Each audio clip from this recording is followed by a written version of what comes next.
Namaste, namaskaram, vanakkam, namo namaha, jai Ganesha. Please visit our website at classicalyoga.org. And there's a donate button there if you'd like to help us out, and we need your help. So let's look at Hindus and God? Question mark. First and foremost, especially when it comes to the more serious matters of life, certainly when it comes to contracts and money, we need to be very precise in our language. In the Hindu Yoga Dharma, the famous Rishi Kalidasa, remember, who worked himself up to being an intelligent person. He didn't start out that way. He said, Vagarta vihiva sampriktau. Words and their meanings are ever united like a marriage. Of course, in today's divorce culture, pretty much anything goes.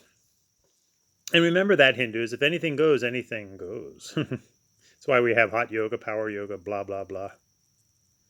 And in the Yoga Sutras, which too have been so distorted almost beyond recognition.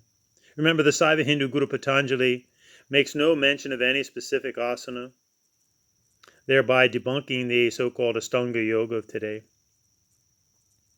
And he was really teaching male, renunciate Hindu yogis in training. And remember that as a Hindu, we're all yogis in the sense that we do the classic yogas of the Hindu lifestyle: Karma Yoga, Bhakti Yoga, Raja Yoga, Jnana Yoga, Hatha Yoga, Mantra Yoga, Japa Yoga, Nada Yoga, Natha Yoga. And this all stimulates the inner awakening of Kundalini Yoga.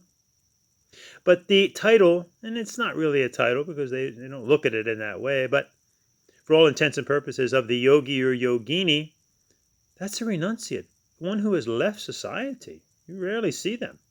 They're off by themselves doing severe tapas, austerities. So don't run around calling yourself a yogi or yogini. So,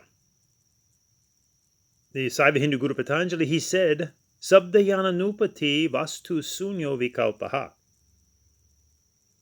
We enter into the state of delusion, vikalpa, when we take word knowledge, sabdayana, devoid sunyo, of facts, vastu. Sabdayana nupati vastu sunyo vikalpaha.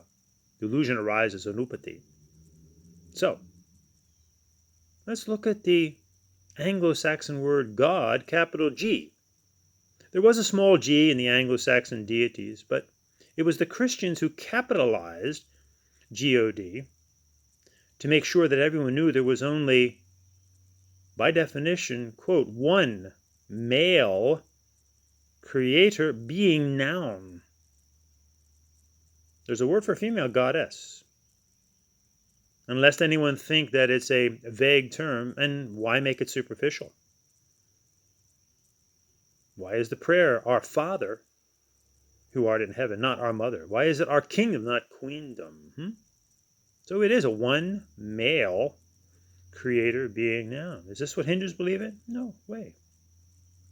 So, let's look at the divine mothers in Hinduism and look at the various deities in Hinduism. We have innumerable spirit beings. If you think about it for a moment, and if one truly believes that one has an inner spirit or soul, which we Hindus call the Atmana, every moment somebody's leaving planet Earth, so there must be innumerable spirit beings, male and female. So as Hindus, we could look at our various deities in Hinduism in one of three ways, or all three ways. One, we can simply look at the artwork and the sculpture, the bronze casting, the beautiful wood carvings, the stone carvings. This is high culture. This in and of itself, like entering a museum, increases one's or elevates one's vibration. Excuse me. Number two, obviously, there's tremendous symbolism going on here. Why all the arms, the weapons? Remember, the true weapon is love. So there must be a powerful symbolic lesson going on here, or lessons. And life is symbolic lessons.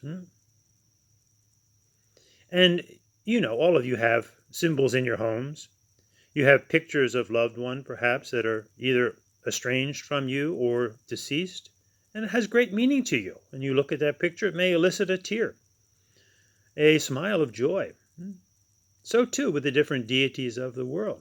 When one has an intimate connection with them, it brings out an inner feeling, which others obviously can't feel. But it doesn't make it unreal.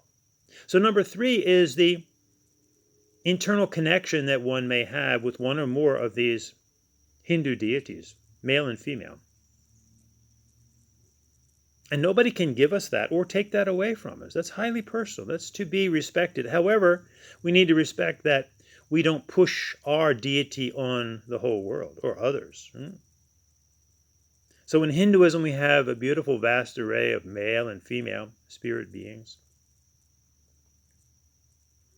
So with those 3 understandings, you can simply look at the artwork, fine. You can look at the symbolism, learn from the symbolism, and you may have an inner connection. You can do 1, 2, all 3 of those. So let's look at the mother today. And actually today is Friday. We often beseech the Matajis, the mothers, the Hindu mothers on Friday. So we only have so much time on these videos, so we may have to cut it and then go into part 2. So Mother Kali would like to know why it is that God you show when I am a woman. Can't you see this is not Christianity? And Mother Durga is a woman too, duh. So why is God the man for you? And Mother Parvati is a beautiful Hindu lady. Would you call her God or Lord? It's more than a bit hazy, crazy, lazy Hindus. L-A-Z-Y, lose, zero, yoga, etc., etc. And Mother Lakshmi is part of the Hindu Trinity. Can't you see this is not Christianity? And Mother Saraswati, oh, how we need your wisdom. God and Lord are monotheistic dualism. Ne Hindu dharmahe, though we do have some extremists, of course. Monistic polymorphism. In English is Hinduism. Brahman, Ishvara, Ishvari, Mahadev, Mahadevi, Isana, Kumari, all beautiful Sanskrit, Tamil. Hindu terms you see. So, leave God and Lord to Christianity, for the Christian will never say to thee, Kali, Durga, Krishna, Vishnu, Shiva, bless thee. Can't you see this is not Christianity? And we all know about the head waggle. And those of you that were FOBs, you probably had it for a while, and then you perhaps quickly lost it. It's interesting. The more education, the more rigid. I see them come in the ashram and they don't know whether to go, shake hands. What's this for? Children, mommy, what's this for? Do I drink it? Do I eat it?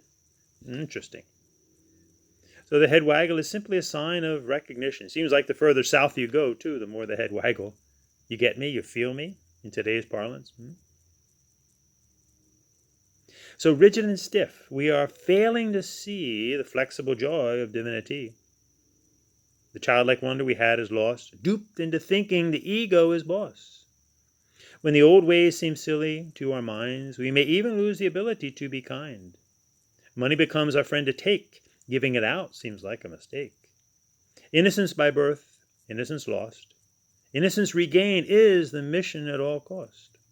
So listen, my friends, for we will not haggle. Ask yourselves, why have I lost my head waggle?